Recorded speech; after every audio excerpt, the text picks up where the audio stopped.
Hello peoples, this is my other motorized bicycle project.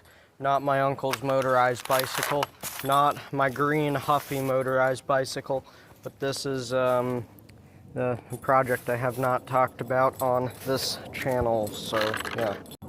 This I lovingly call the cocaine cannon.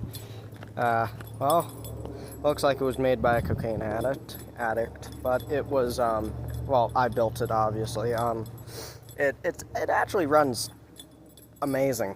So yeah, it's a rather nice bike. Not much to say about it. It's fast, really fast, compared to my Huffy at least. What brand is the frame? It's a Mongoose frame.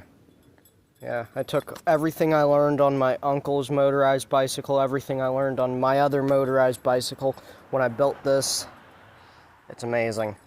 It's an absolutely amazing piece of crackhead engineering. So yeah, not much to say other than that. Yeah, especially in a short video. So yeah. Goodbye, peoples, and all that happy horse shit.